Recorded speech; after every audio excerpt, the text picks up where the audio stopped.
Hello and welcome to episode 68 of the Chills at Will podcast. Happy today to be joined by Esther Tseng. Esther Tseng is a Los Angeles-based food, drinks, and culture writer, available for reported and editorial assignments as well as ghostwritten branded content. She has contributed to LA Times, Food and Wine, Eater, Civil Eats, LAist, Vice, Time Out, and many more. And the first question I got to ask you, I've read a million times, but do you pronounce it LAist or LAist, or do you happen to know? LAist. LAist. It's like, yeah, it's usually like the city plus IST. New Yorkist, NYS. Anyways, more yeah. important. Or New York would be Gothamist. Yeah. Yes. Oh man, showing my ignorance here. Right. So happy to have you. No, Thanks again for joining me. How are you today? I'm good. Thank you. Thank you. Excellent. How did I do on the intro? I know we'll kind of fill in some of those gaps, but anything you'd like to add? That was pretty good. I guess I haven't done as much branded content contrary to the bio, but I know that pays more, so I'm open. There you go. Not ruling out at all. So you were just telling me that you grew up in Wisconsin, and I won't make any cheesehead jokes or anything like that because those are played out, right? We're just kind of wondering what what your food life was like, what your literary life was like growing up in Wisconsin. What were you reading? What was kind of like your relationship with the written word, and kind of how did food fit in as well? Well, in Wisconsin, as far as what I was eating a lot of bratwurst. But like my mom would have the bratwurst next to a few Taiwanese dishes. So we'd have it with rice or, some stir fry, So we had like a little hybrid thing going on the dinner table. Some McDonald's was our treat. We went out to frozen custard for dessert. Ooh. Yeah, and a lot of cheese. That is true, and a lot of it was cheddar.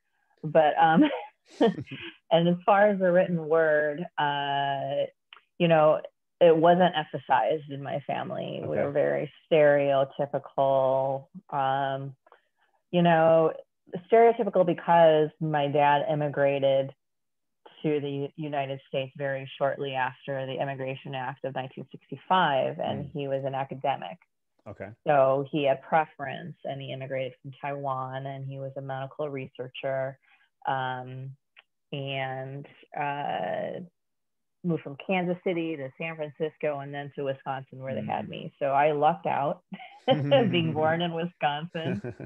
And it was a lot of math and science emphasis. So as far as the written word, it was like part of school, but as far as literary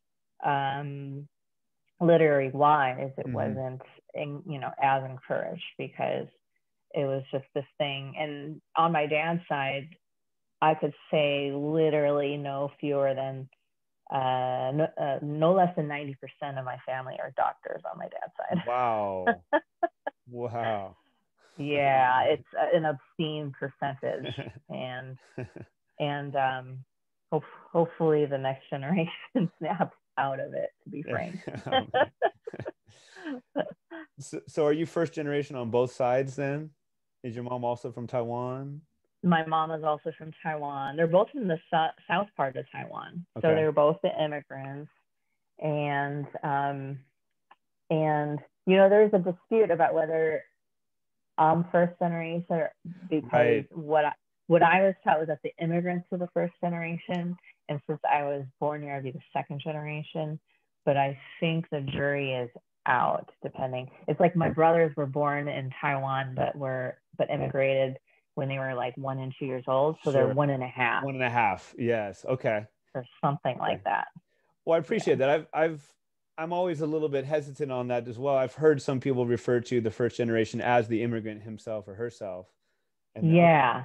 okay, so you're depending on the definition, either what, first or second generation. Yeah. Okay, Yeah. okay, Yeah. I um, lean towards second, but okay, okay. You can call it whatever, call it how you see it. What yeah.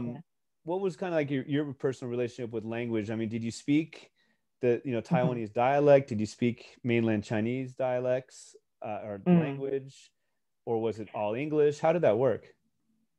So in Wisconsin, my parents spoke Taiwanese to each other, and they really hated speaking Mandarin because that Mm, language was forced upon them. sure. And my ancestors were on the island way before 1949, which is the delineation as far as being part of, Republic of China or Taiwanese Okay. or whatnot. So like my oldest uncles actually spoke Japanese, Oh wow. and yeah, and they spoke their parents, or sorry, my grandparents and their parents spoke Japanese Mm, as well as Taiwanese. So Taiwanese was a preferred language. They spoke it to each other. My parents did, but I would speak back in English. uh-huh. So, there was definitely an assimilation mindset going on Mm-hmm. in Wisconsin Mm, and trying to be American, mm, not trying to stick out, and being one of less than a handful of Asian kids in my grade school, middle school, and mm-hmm. high school. You just wanted to not stick out so much. Mm. So yeah, you definitely, there's even like, a feelings of embarrassment whenever Oh wow. my parents spoke Taiwanese out in public because, you just wanted to, you don't want you, they'd stare. Mm, You didn't want other people to stare at you. mm, So mm. yeah, Wow. yeah. Thank you for sharing that. So I mean, was this big town Wisconsin or college town, or was this like small town? It's like the western suburbs of Milwaukee. Okay. So it was a very white flight area. Mm, And Milwaukee is is on the east side of Milwaukee is Lake Michigan. okay. So yeah, so you basically had a very white suburban lifestyle, Hmm. or I did. Mm. Yeah. So and my suburb was called New Berlin, E. and you and you didn't say Berlin, you I said see. New Berlin because there was some post World War II shame about it. Uh-huh. Yeah. I feel like I read in the last couple years that Milwaukee is in some ways like the most segregated big city in the US. It's the most segregated city in the country, Yeah. Wow. even when people stereotypically think like the South is. Sure. Oh, Sure. no, it's Milwaukee. Wow. And actually, Wisconsin is the most segregated state in the country Wow. I as didn't know that well, part. according Jeez. to some studies. Wow. Yeah, they use the Midwest Nice cover, Mm. but it's not true. Yeah, they Yeah. just are racist with a smile, maybe. Or I with very polite I like way. I like that. I like that uncovering you're doing there. Um, the episode that I actually posted this week. He's a great poet. His name is Andrew Liu, and he was talking about. I mean, I can't put it in as good of words as he did, but he talked about that really fraught relationship with Taiwanese as like a dialect or a language, and like you said, is speaking Mandarin is like almost Mm-hmm. colonial. I don't know if that's the right way to say it. Yeah, yeah. My So parents would uh-huh, agree. uh-huh. Absolutely. They were forbidden from speaking Taiwanese in Wow. public. You could get fined.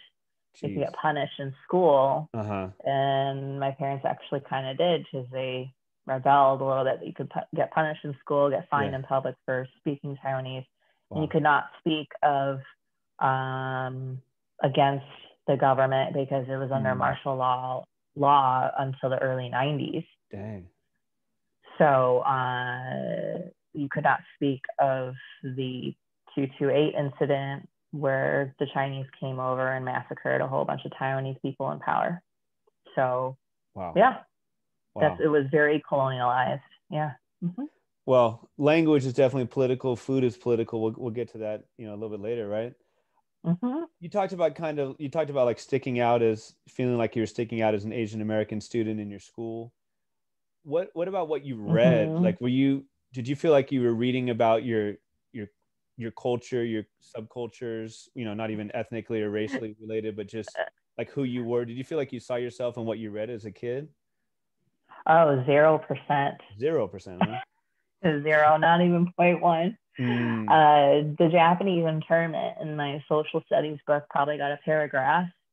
Mm-hmm. And I remember my social studies teacher saying that some slave owners were nice. I'm sorry? Like that. I remember my social studies teacher saying that some slave owners were nice to their slaves. That sort of, there's a whole ton of erasure going on, and very, very like white supremacist education system for sure. I mean, we even learned about Canada in 4th grade. Like, why would we do that? So we learned all the provinces and their capitals as well. Wow.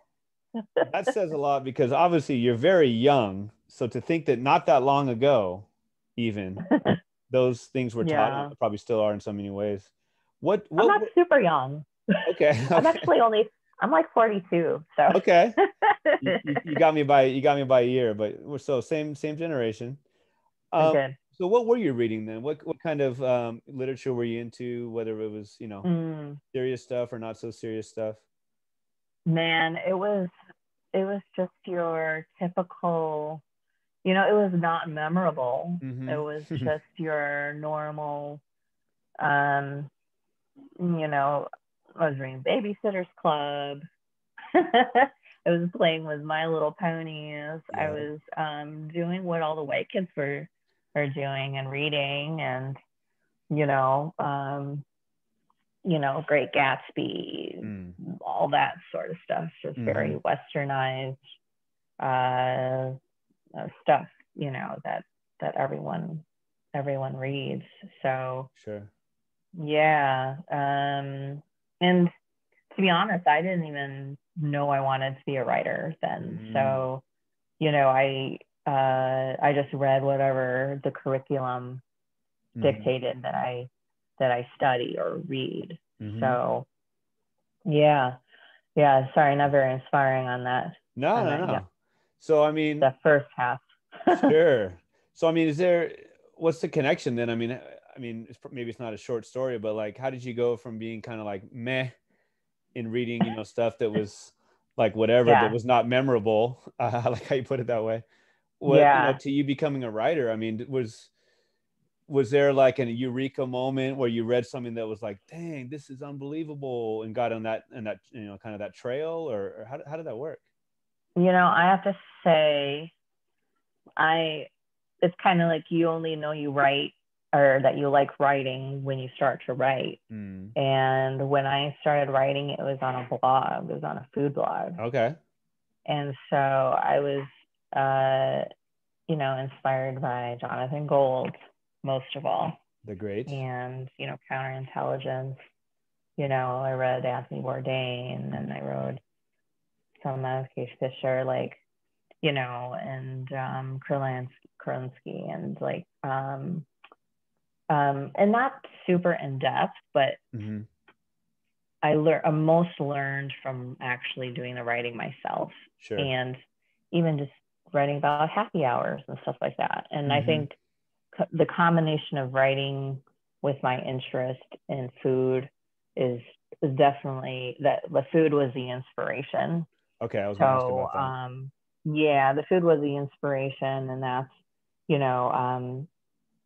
I think that's how, like, it was a foray into maybe a little more esoteric stuff and whatnot. So, and I just got better at it, I guess, and could inject a little more nuance into it rather than this happy hour has $5 cocktails.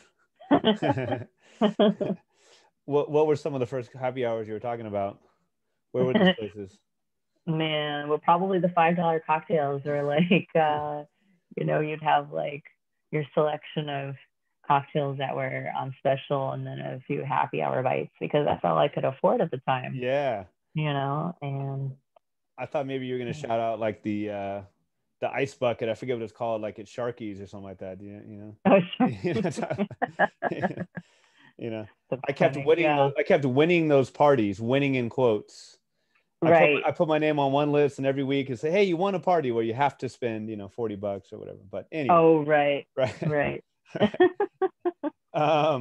So tell us a little bit about Jonathan Gold and his inspiration. I think a lot of people know him, and unfortunately the late great Jonathan Gold. He was, I believe, the first to win the Pulitzer for like food criticism. What was it about him that made him so inspirational and so good? Just the way he would write with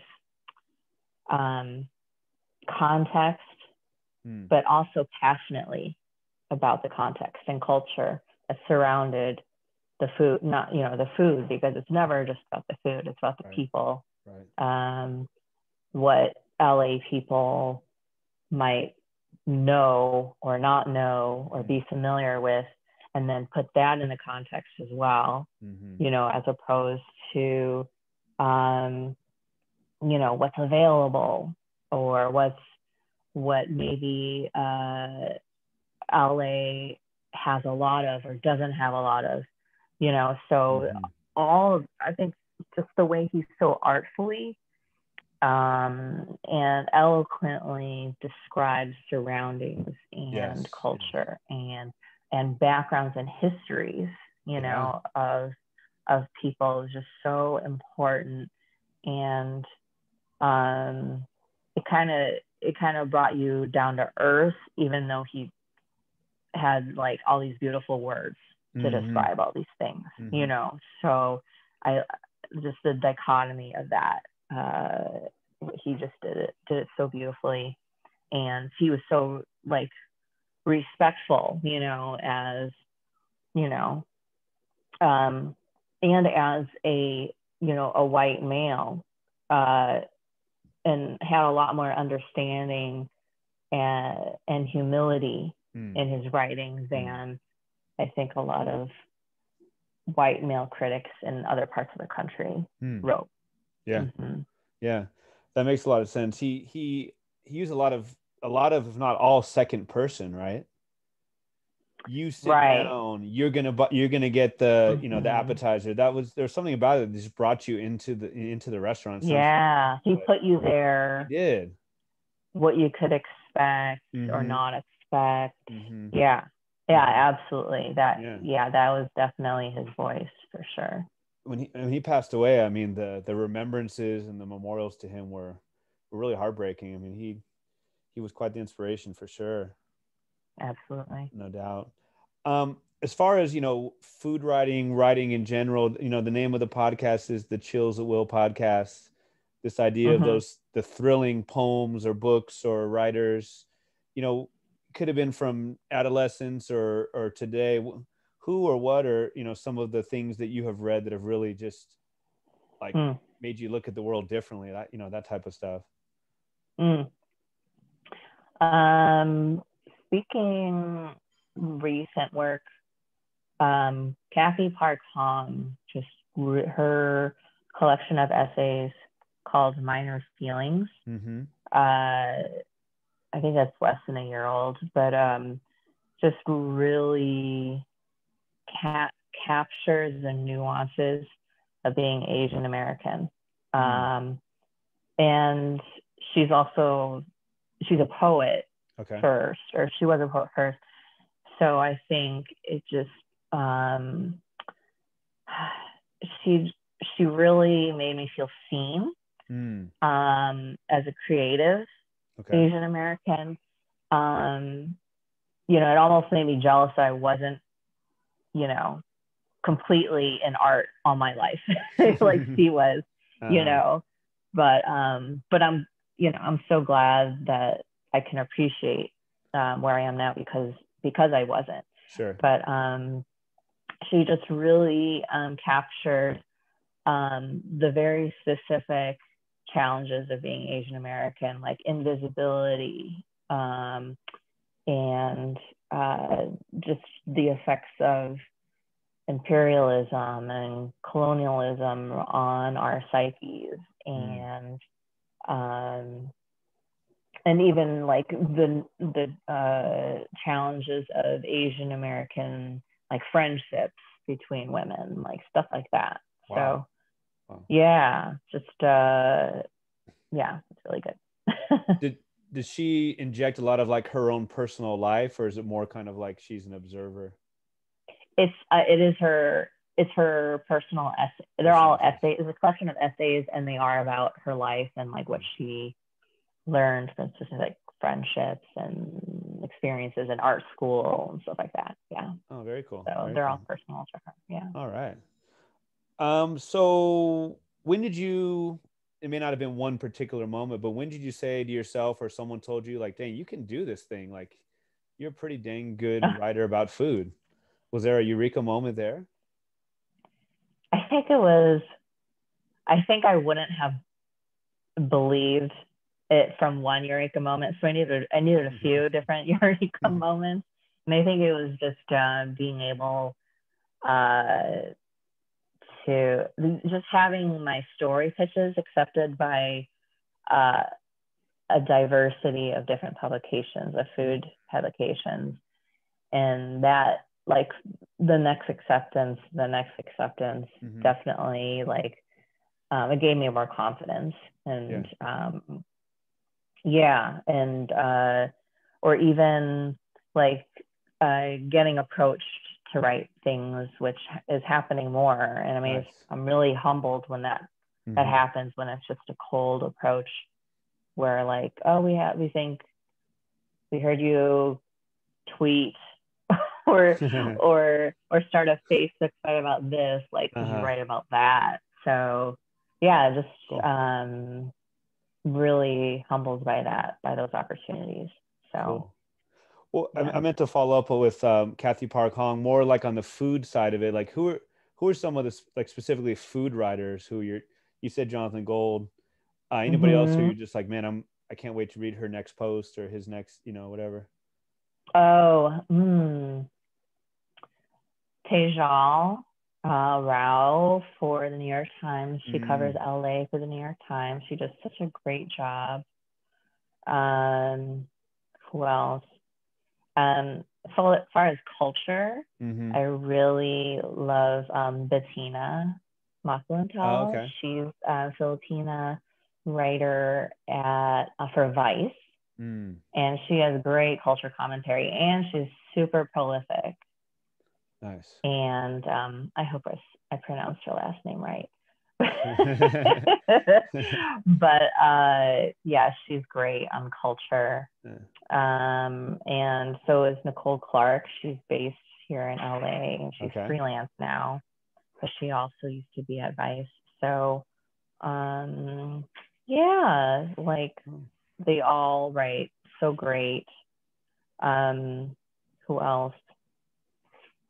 There's I don't know who else.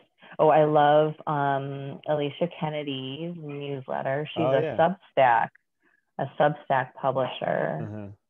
Substack published. And she's got she's a vegan, and she's great on food justice and policy and the politics of food. So yeah, and I'm not vegan, so but everybody can learn from what she has to say. So and think more about the meat that we do eat, So I think that's really important. You were talking about like being approached for pitches and that kind of thing.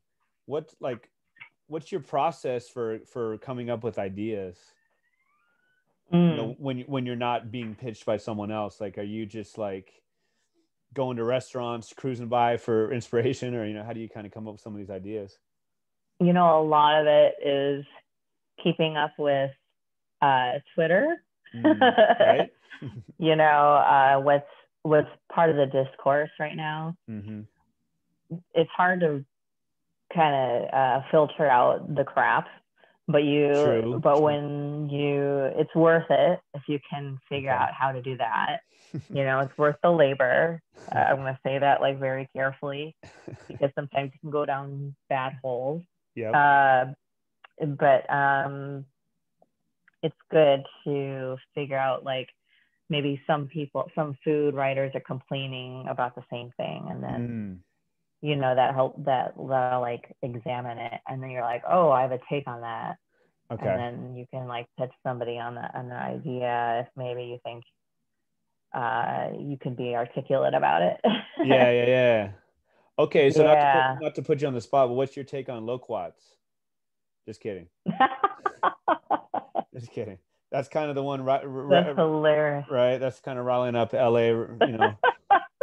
And then where's East LA too, right? Where's the neighborhood? Oh my gosh! I just talked to him today because he's gonna do a rewrite. Okay. And I'm like, I sympathize with you. Like, I admire that you're teachable and you're trying to correct things. Yeah. And he's talking to, agriculturists at the Huntington, and he knows he's talking to more POC families and, about their traditions. So I'm like, okay, do it, correct it. So I wonder about like objectivity. I mean, you obviously don't just do like straight food reviews, but when you do, like, I'm probably old fashioned, and like, and what I picture like the food critic going in, and he or she, like, is kind of anonymous. Nobody knows his face, her face, or maybe they do, and they're like, and they're like serving you their best dish. Like, how do you keep it objective and just like, I'm here to rate the food, and nothing else is gonna move me either way, I guess. I think the concept of objectivity is impossible. Sure. Okay. because we're subjects, right? We bring in our own experiences, our own lives into these restaurants, and there's no way to be objective. Like, you'd be lying to say if that I'm objective. Like, I'd be lying, so I like that maybe my offering as far as objectivity is I have no food allergies. Okay, yeah. I whenever the server comes by and asks, like, if I can't eat anything, I'm just like, give me the best of, like, whatever you recommend, whatever you guys excel at, because also the restaurant can't, every dish is not going to be, the best. That's impossible. Right. So, as far as like a restaurant being good at everything, that's not possible. So you basically just say, like, what is this restaurant good for? Why, what do you want?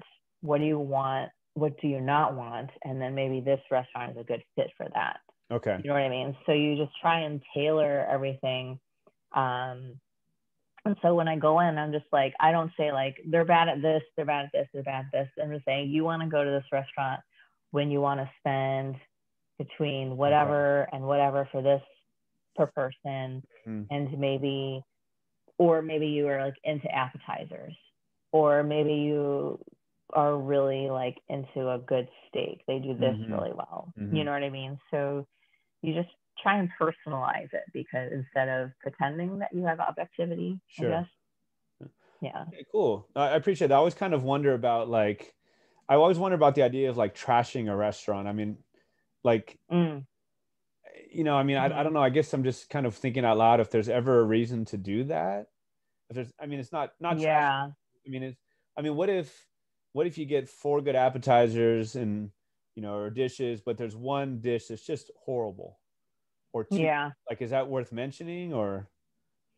Like, there are a few things to consider. Maybe they had an off day, Sure. maybe that kitchen. And so that's why, for instance, Jonathan or any critic goes in Mm-hmm. 3 times Mm. before they actually write a review. That's kind of Oh, the okay. standard for the industry. But also critics, are, they're a rare breed now, right? As far as newspapers and Mm-hmm. media budgets and stuff like that. So, you would just say, you would like, if that thing is bad all 3 times, then sure, Okay. like, there, here's a weak point. Mm. But you make sure not to ignore the 4 great appetizers that you Yeah. had, Yeah. Yeah. So Okay. yeah, you just be sure to focus on, you just be fair, I Mm-hmm. guess, rather than objective, I guess. Yeah. Guess that makes sense. We're kind of Hmm. we're in the Yelp culture where, if I want to, I can do a review for the restaurant down the street, and I'm Hmm. just some guy. Like, is that overall been, do you think, good for food writing, food culture? Mm, I feel like it's given a lot of uninformed people too much power. Like, I'm entrenched in this food world, right? So Yelp, is like a yellow pages to me, Mm. or I'll use it for Yeah. mechanics. I'll use it Yeah. for mechanics and non-food I related see. businesses, quite Yeah. frankly, because since we dine out so much, or hopefully we're beginning to dine out again so much, Mm-hmm. um, like, people aren't going to the mechanic like 5 times a week or 5 times a year, even. Hopefully, Sure. your car is better than that. And, like, looking to exercise your power over the mechanic. I just feel like you tend to come across a little more authentic reviews for mechanics, right? Yeah. But I feel like there's a lot of power wielding Yelpers, Mm. that are just trying to, and this is not every Yelper. This is a cynical observation, but just wielding power over the restaurant and not acting in the best faith, Mm. because people's livelihoods are on this. And Right. I like, there's a lot of uninformed consumers out Sure. there. Sure. And um, and they're also operating from a culture that I hope is changing, and that as a customer is always right. And Mm. that's always been a dangerous, oppressive Yes. mindset, because then we can go into the tipping system and how Mm. that's horrible. It's a Mm. horrible system. So Mm. yeah. Hmm. It's true. Yeah. I kind of wonder what you think about like the kind of kumbaya idea that, we learn about each other. We learn about our different cultures and different people through the food. Do you, like, um, Hmm. I mean, do you find that to be kind of like, uh, kind of naive, or do you see some truth in that idea? um I see both. It's a little naive, and I think it papers over a lot of problems. I Mm. think, um, and erases a lot of problems if we get too kumbaya ish Mm-hmm. about it. But it's also, I would never discount the power of community and sharing and Mm. breaking bread together, Mm-hmm. and the time and the effort and ingredients that go into a meal when you're sharing with people that you enjoy spending time with. Sure. And yeah, so, but as far as like, uh, there are racists who eat tacos, you know, and, or, as far as if you just want to get crazy about it, like, you know, even just like business owners, if they're employing and underpaying like undocumented restaurant workers, they're still racist. You know what I mean? Like, they're not just because like they're in the same kitchen that, like, you know, it's like, oh, my best friend is whatever race, and therefore I can't be racist. That's, you know what I mean? The token thing, like tokenizing. So that's I'll never forget, Gustavo Arellano tells the story about he was doing a debate with Tom Tancredo, he was a Colorado governor or senator. Probably like, you know, like a Joe Arpaio like type of dude, like, right. I mean, you know, racist, anti-immigrant, the whole deal. And of course, where did they meet before the debate? They met at a Mexican restaurant, which Tom Tancredo loved the place. You know what I mean? And then went on to just trash, you know, the people. So very interesting. Oh, did they? Yeah. Thank you for that.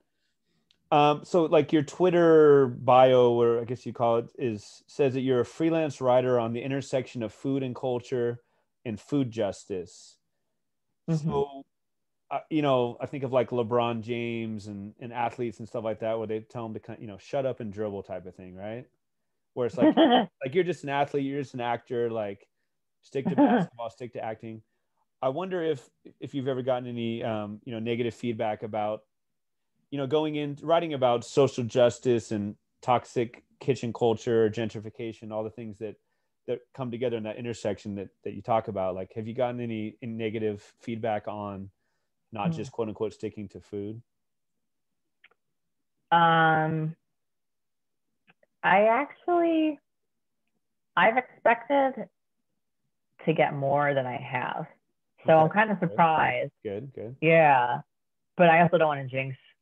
Sorry. Yeah, I hope I didn't jinx it. I'm sorry. Yeah, I don't want to jinx it. But you know, and there's been stuff that I've like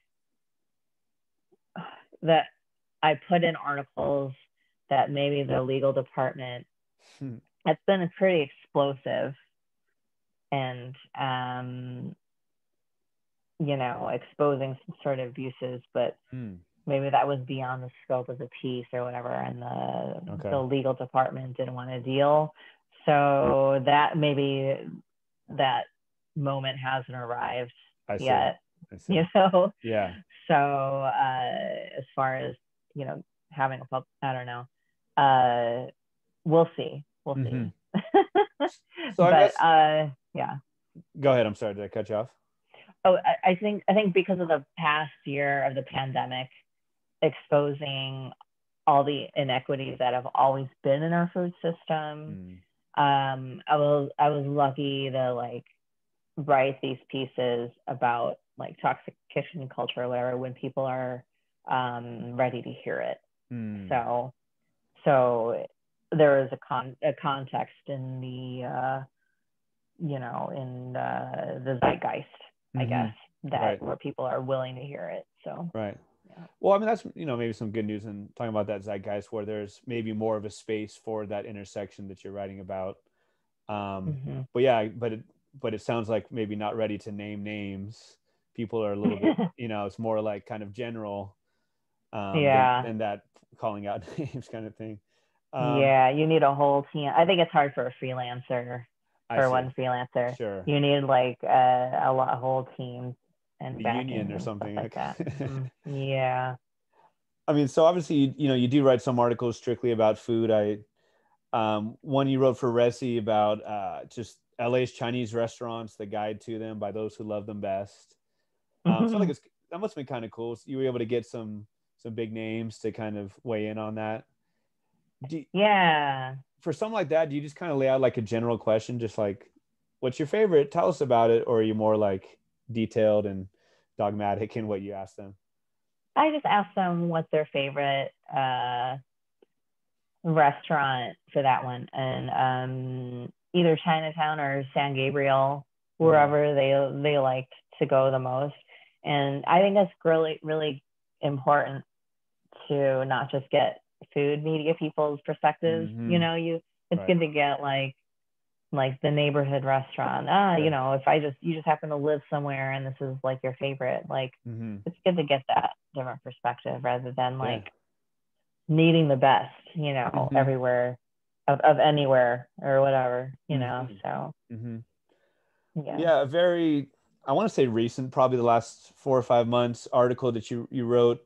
I thought was very interesting because this Uyghur restaurant is actually in, I believe, in San Gabriel Valley, right? Which is has a huge confluence in Alhambra, which has a huge number of Chinese restaurants. And obviously the Uyghurs are, you know, the ones who are being put in these camps and quote unquote re-education. I mean, just some horrific things that unfortunately a lot of the world's kind of turning away from, right? But I just thought that was such an interesting one. And I think it was at the end of the article, you listed that maybe 5 or 6 of them that are actually in the whole country even, right? How did you get involved in being able to go to the restaurant? And please remind me of the name of the Uyghur restaurant. Oh, it's called Dolan's. Okay. Dolan's Uyghur cuisine. And of all the Uyghur restaurants that were in the article, I actually only visited Dolan's. You know, you could see that one was kind of like the central piece. And then as far as finding the other 2, one was in Boston and one was in DC. Like I called around, or I would get a referral from Bugra of Dolan's to find other Uyghur restaurateurs who were willing to talk, because I had called a few restaurants and I just asked for the owner, like, oh, you're willing to talk about like what happened to your family or whatever, because they've all had, every single one, you know, has been oppressed in China and still has family there, you know. So, but so many were afraid to talk. And, you know, you can see why, you know, because I probably can't visit China,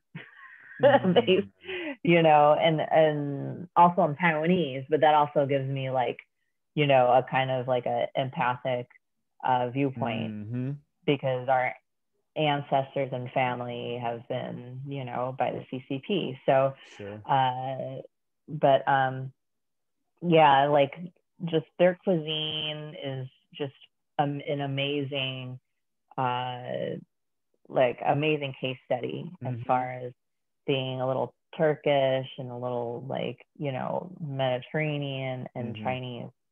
So I don't know if I answered your question. Sorry. No. I just kind of wondered, kind of how you got in touch in particular with Dolan's and how you kind of got into that story, you know?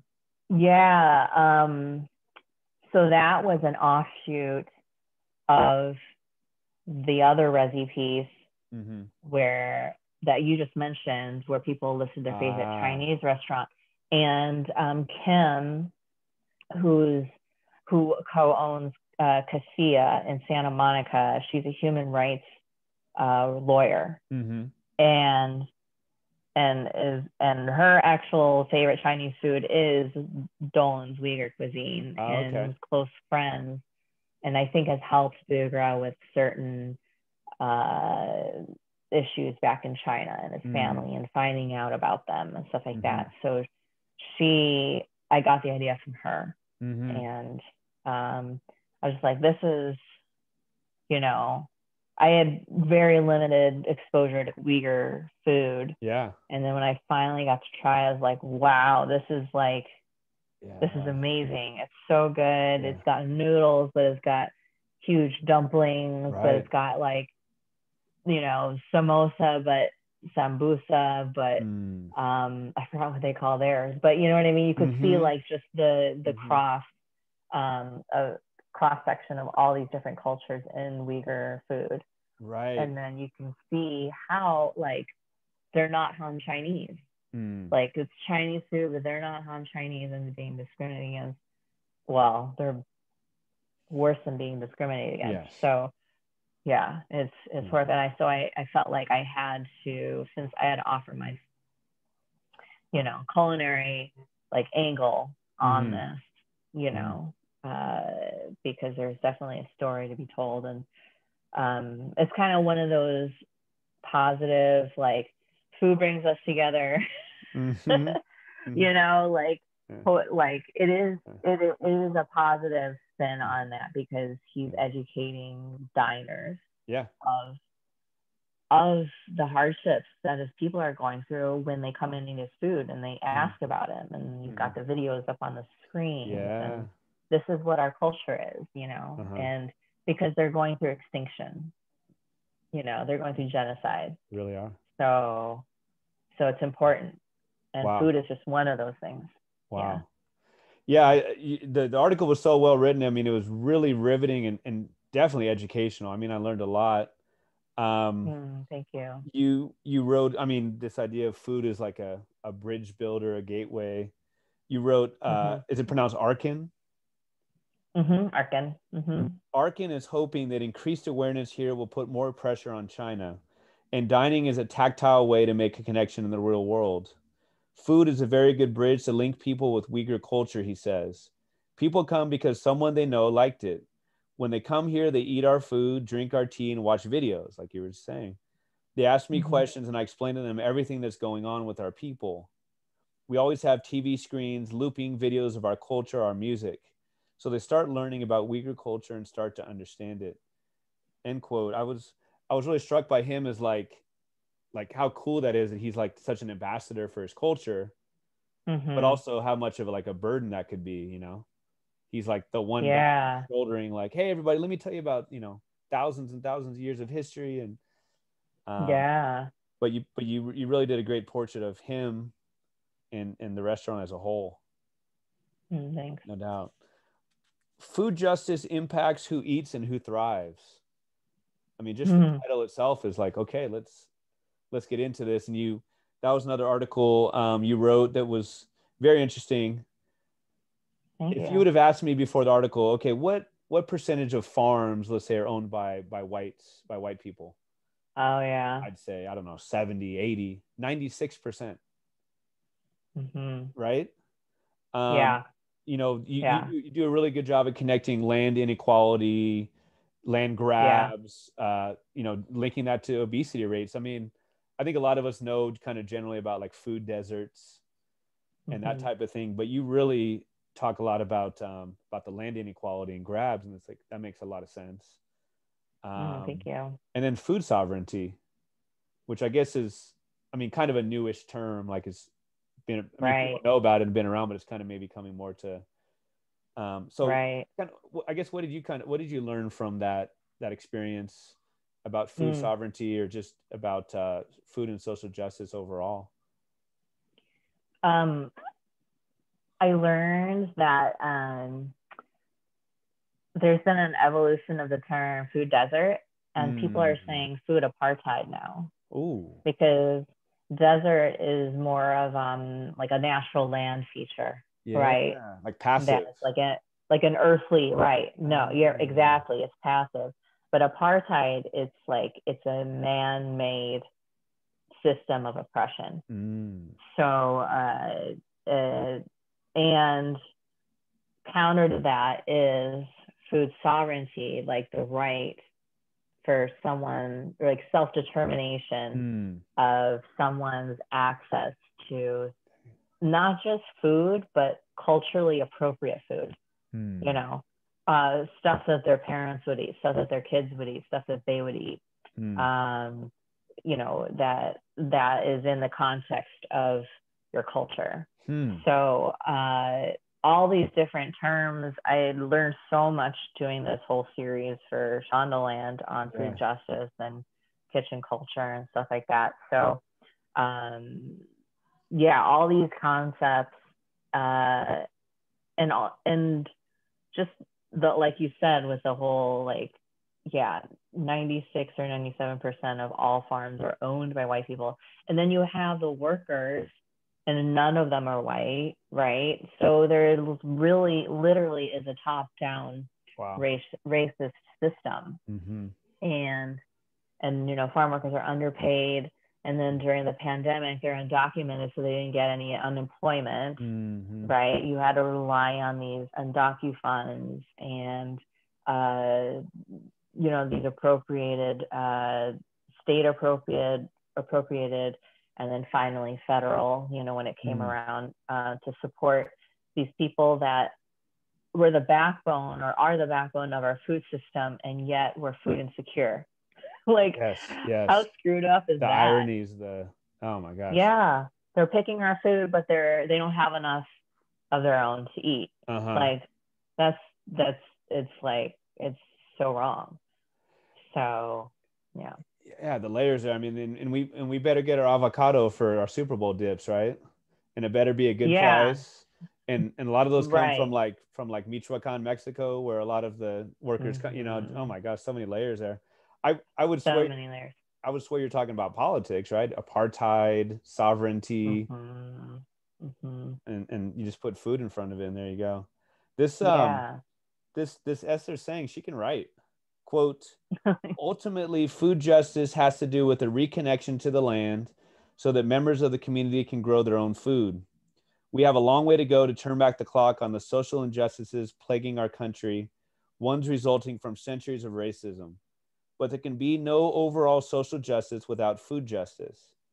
Access to nutritious food is a right, and it's important that it's afforded to all. Very nicely done. Thank you. Very nicely done. I think that's the ending to the article. Yeah. I'm going to use that in my English classes to teach students about conclusions. Bringing it back to the intro and connecting the two. You don't just write about food and politics. Sometimes you write about culture or non-food. I don't know, You wrote a very moving piece, a very personal piece recently. Remind me, was it in Catapult? Yeah, Catapult. Yeah. My first and only essay that I've done for them. And I actually did it in a workshop, a pointer workshop that I was very fortunate to get accepted into. And we were all, it's called Pointer, Power of Diverse Voices. It's Pointer with a Y, is that correct? Yeah, Pointer Institute, right? Yeah. They're based in Fort Lauderdale, Florida. And great organization. And I learned a ton. There are 15 of us journalists, and that we're all working on personal essays. Yeah. So it was a 4-day Zoom. Usually it's in person. So sure. But I had such a rewarding experience during this workshop, and it really encouraged us to go to the hard places, in ourselves, as opposed to like reporting about other people, which is what everyone in the room was used to doing, just having the time and space to do that, and then workshopping with each other and giving each other feedback on our essays. Yeah, I mean, in my little corner of Twitter or whatever, and definitely beyond, like extremely well received. And I know, made people think and probably cry and feel all the emotions. Yeah. It's called The Silence of My White Friends After Atlanta. And Atlanta, of course, refers to the horrible shooting at the spas. What was that, like in January, February, I guess, of this year? I think it was in March. Was it in March? Time doesn't like early March. You know how time just means nothing now, right? Time means nothing, right? Sure. But early on in the article, you wrote, I wondered, who was I when I first formed this friendship? And, talking about the friendship with your white friend, with I think who you call your best friend, who didn't check in, who didn't, there was silence after what had happened in Atlanta, where 6 of the 8 who were killed were Asian or Asian American, right? You write, I saw the debates roll in about whether race was even a factor, then ignored them for my own sanity. Emotionally, I was exhausted. What you talked a little bit about kind of going into yourself. I mean, how hard was that to write? Something that was it was super hard. It kept me up. I bet. And I'm a really good sleeper. I'm one of those, like, probably borderline like narcoleptic. I'm like, I fall asleep on the couch, and then like I'm like, oh, I should go to sleep, and then I finally go to the bed, and that happens every night. But but this was like, you know, kept the wheels turning all 4 days of that workshop. I bet. So you know, even just like validating my own feelings to be able to write this personal essay, that was what kept a lot of the wheels turning. Because but I think like the tweets that I referenced from other Asians or Asian Americans on Twitter about the silence of their own white friends, I felt like, okay, there's a universality amongst us that I'm pretty confident I can go forward, that this isn't just going to be shouting into the void. So yeah, it was really hard. I think I probably know the answer to this question, but like, would clumsy and uncomfortable, like someone not knowing what to say, or kind of, that would clearly be better than silence? You'd understand the clumsiness. I think so. I think so. And I sympathize that it's an awkward thing, you know, especially when you can't relate, but you know that somebody else is deeply affected by it, by a national event or a national tragedy. And I think when you get into dangerous territory is when you require more labor from the person that it's affecting. So sometimes you might get like an inquiry where you're like, let me know what I can do for you, but you're like, you obviously can't do anything. Yeah. And then you're just like making them do more emotional labor. Sure. To fulfill that request, you know what I mean? Or like to alleviate their white guilt. Yeah. Okay. You know, so that I feel like that tends to come across as a little disingenuous.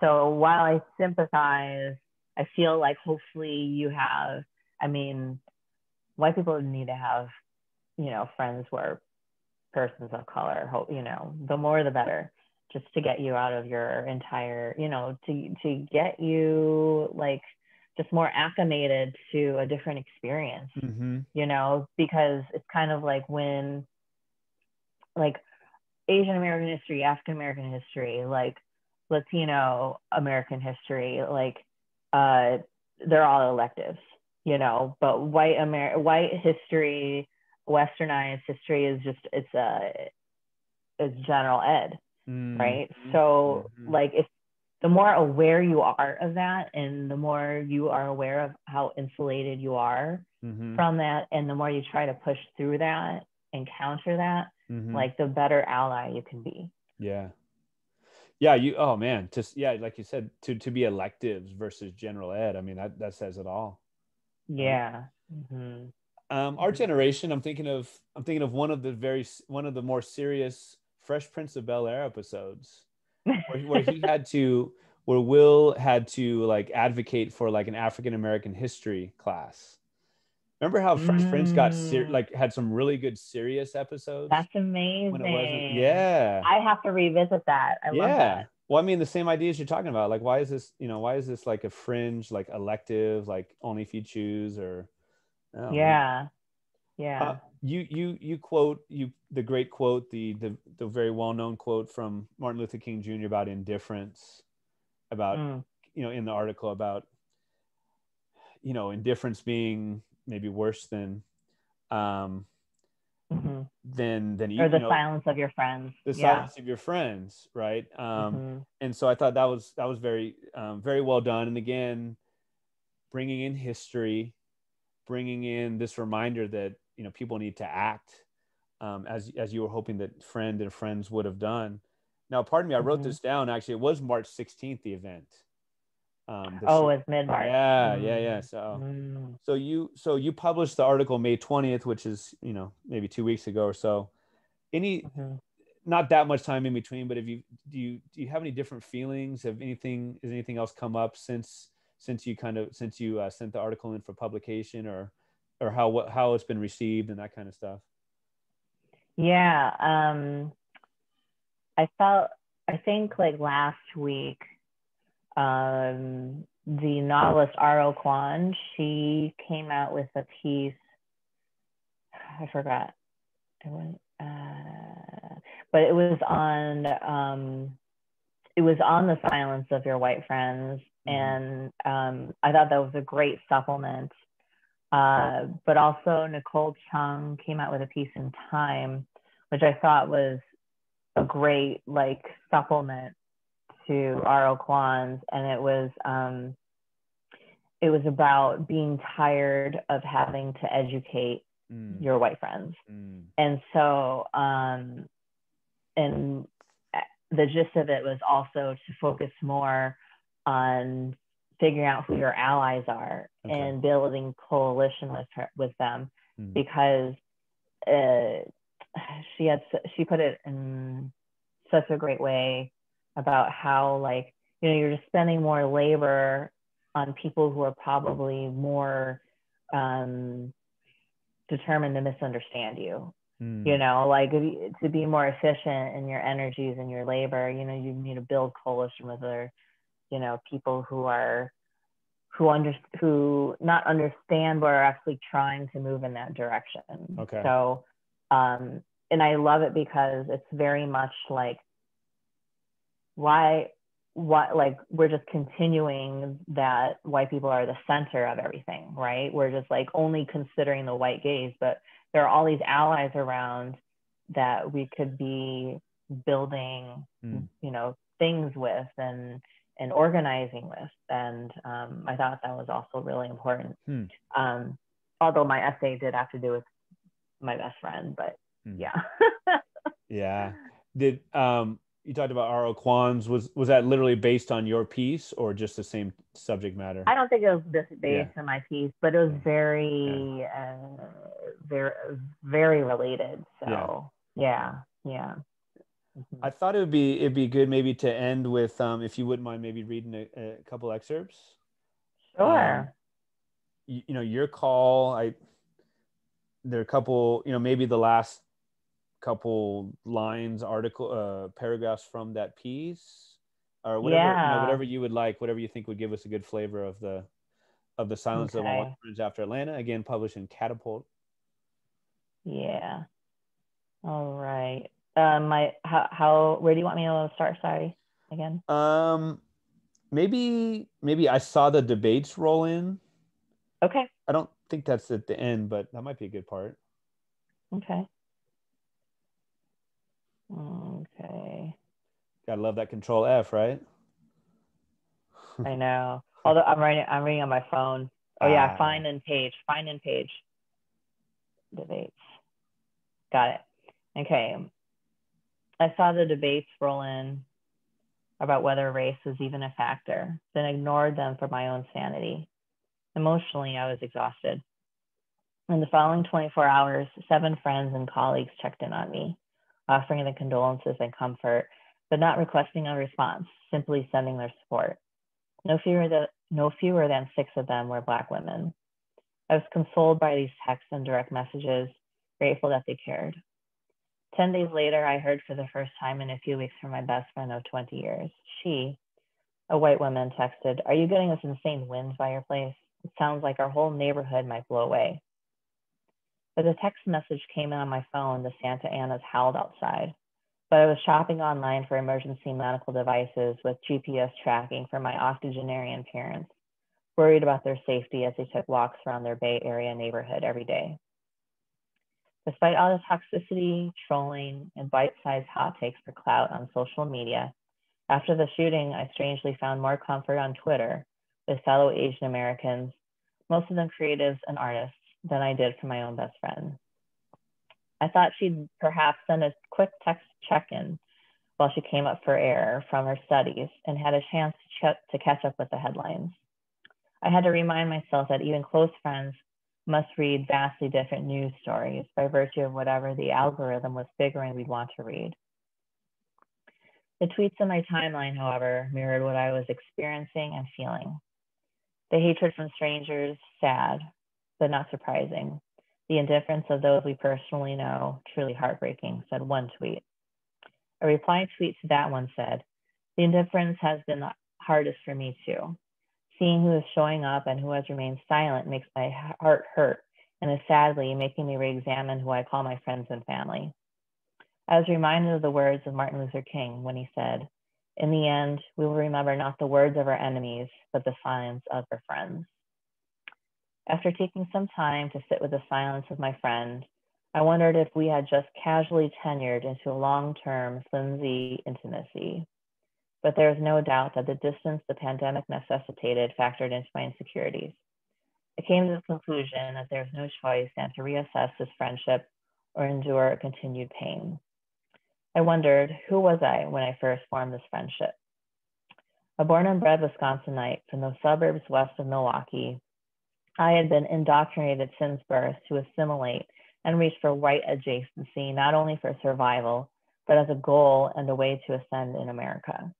With the approval of white people, society inferred, the American dream could be ours too. When Vincent Chin, a Chinese American who became the scapegoat of laid off auto workers in Detroit, was murdered in 1982, it was proof we needed to show our alliance with America because of how we looked. During the automobile crisis in the 1980s, my family bought only American cars, even though they broke down all the time.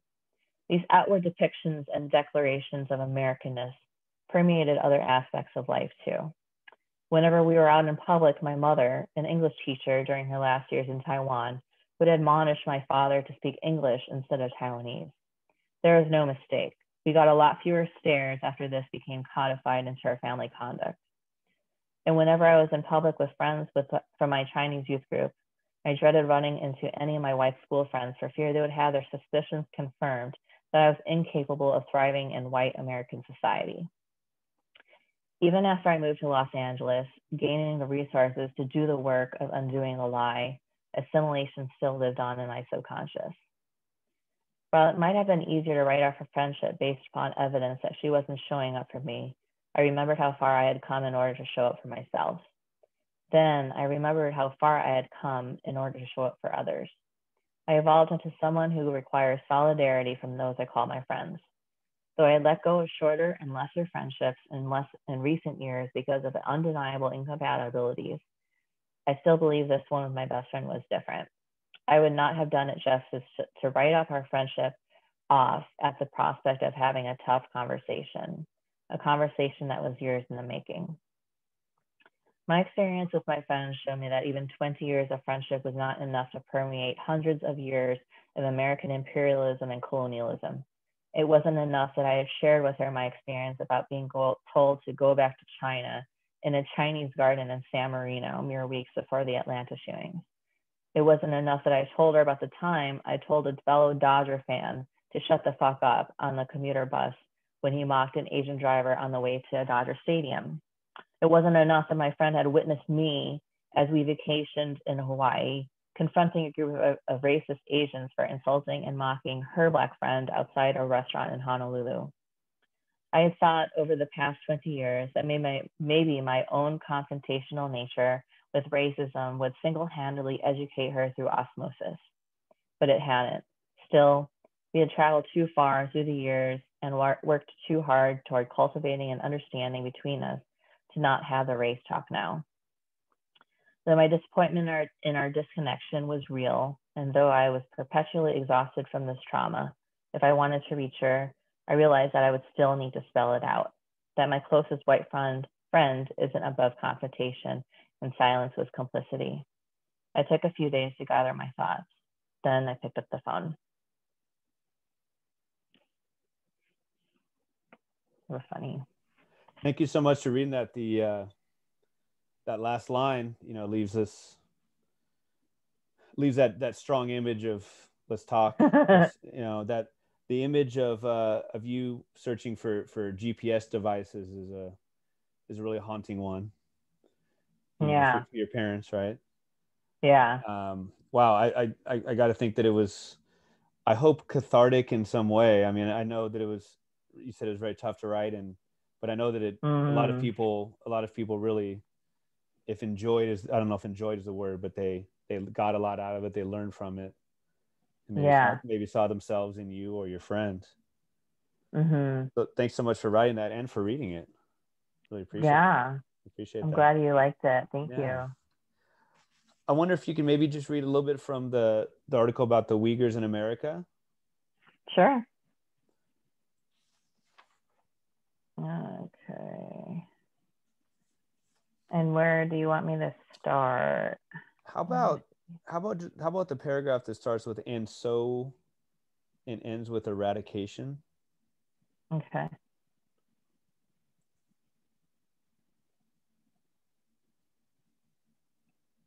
Okay. And so well beyond the and so well beyond the usual explorations of a lesser known regional Chinese cuisine, Uyghur restaurants and the food they serve have become something more. Platforms from which brave exiled restaurateurs are advocating for their people. In these public spaces, they are not only able to be who they are able to share their culture and religion with all who are willing to taste and listen. As a cuisine, it is compelling, joining elements from Central Asia and East Asia, all along the Silk Road that traverse Xinjiang, with rice dishes reminiscent of pilaf and pulled noodles that evoke Chinese ramen. Thus, diners become entrusted with the aromas, flavors, and beauty of a cuisine that belongs to a people that is fighting destruction in their homeland. And for these restaurant owners, such interactions are a way to defend their culture and Islam against eradication. Xinjiang province, in the far northwest of the country, is often described as an autonomous region, but Sinization efforts by the Chinese Communist Party have meant concentration camps, prisons, forced labor, forced sterilization, and pervasive high-tech surveillance over everyday life. And COVID has only served as an excuse to further intensify these actions.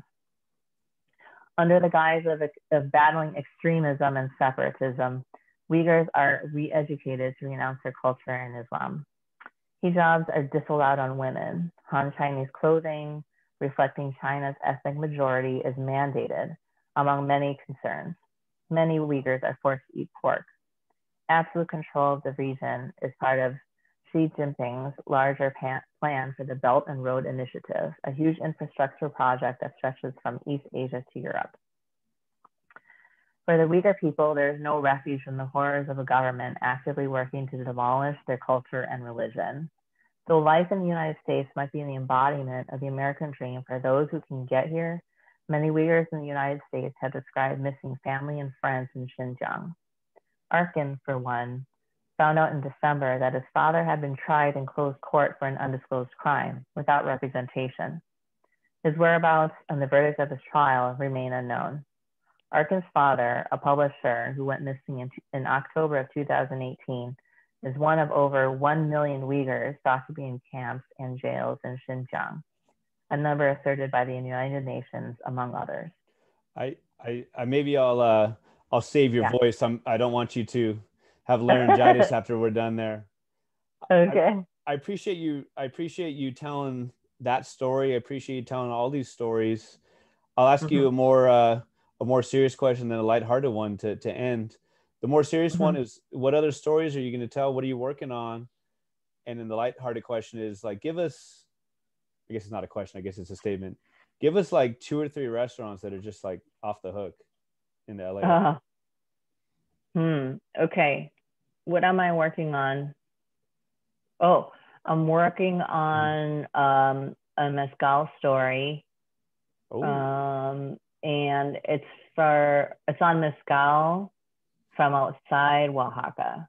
Okay. Yeah, so 90% of mezcal is made in Oaxaca, but 10% is made in Durango, Jalisco, Guerrero, all these other different states. Nice. So just trying to, people are so focused on Oaxaca. So just using these other states in Mexico to highlight the centuries old tradition, to like, it's kind of like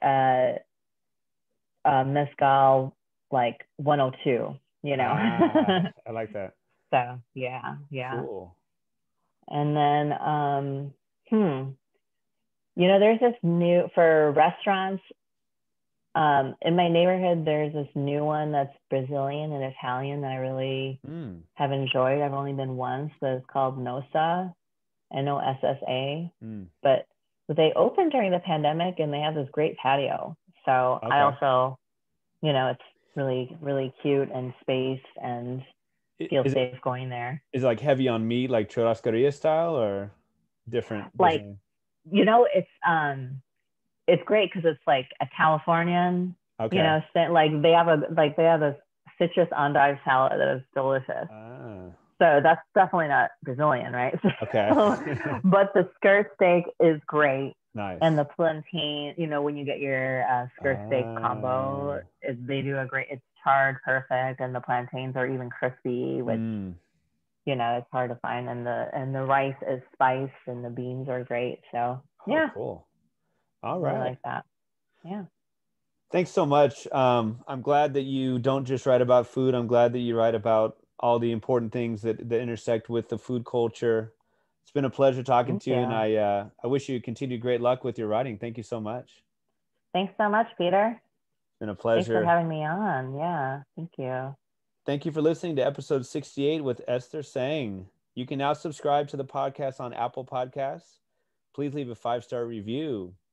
You can also ask for the podcast by name using Alexa and find it on Stitcher, Spotify, and on Amazon Music. Follow me on Instagram, where I'm at Chills at Will Podcast, or on Twitter, where I'm at Chills at Will PO1. You can watch this episode and other episodes on YouTube. Watch and subscribe to the Chills at Will Podcast YouTube channel. This is a passion project of mine, a DIY operation, and I'd love for your help in promoting what I'm convinced is a unique and spirited look at an often ignored art form. The intro song for the Chills at Will podcast is Wind Down, instrumental, and the other song played on the episode is Hoops, instrumental by Matt Weidauer. Both songs are used through archesaudio.com. For now, thanks again for listening, and I hope that these quarantine days bring you texts by writers with mad skills like Esther Tseng, whose work makes you salivate and gives you chills at